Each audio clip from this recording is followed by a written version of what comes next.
ولی داغون شده.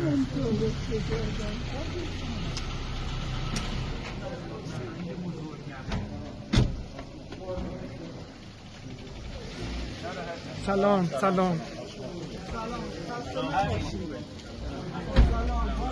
خوش آمدید.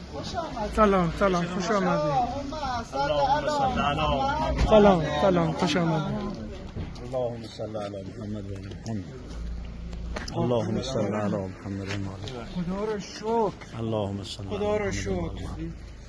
قربان شما. خدا رو شکر. الحمدلله. اینو سلام.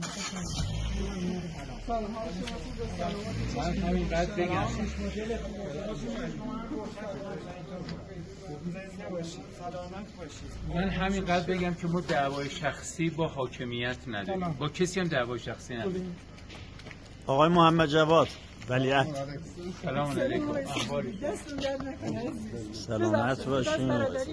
قربان شما، مخلصم. ما دعوای شخصی با کسی نداریم تا زمانی که حاکمیت پاش از بیخ گلوی مردم بر نداره و تا زمانی که به خود نیاد و دست از این مسیر انحرافی بر نداره. ما به عنوان یک وظیفه و یک میثاقی که با خدا بستیم تا در کنار مظلوم باشیم و در مقابل ظالم دست نمی کشیم. این راه همچنان ادامه داره.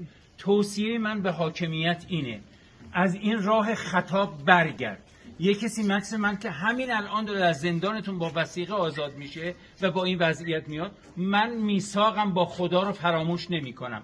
یک زمانی رفتم جبهه، فکر شهادت بودم، فکر نمی کردم برگردم. امروز هم همون وضعیته، ادامه اون وضعیت، و اگر به دست شما شقی ترین ها و بیشرافت ترین ها کشته بشم بالاترین افتخاره. بنابراین هیچ نگرانی ندارم. ما دعوایی نداریم سر منافع شخصیمون، نه دزدیم نه هیزیم، گرچه دزدان و هیزان بزرگ امروز در رأس حاکمیت ما و در رأس کشور ما قرار دارن.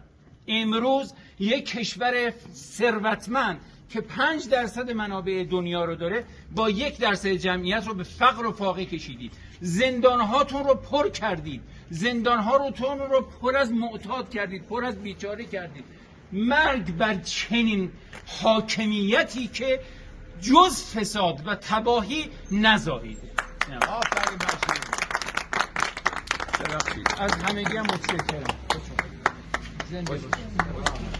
میتونید تو هر جا خواستید این رو آماده کنید بگذارید.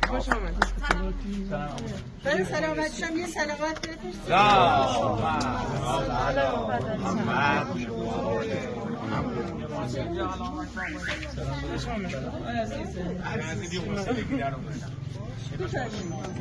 محمد جواد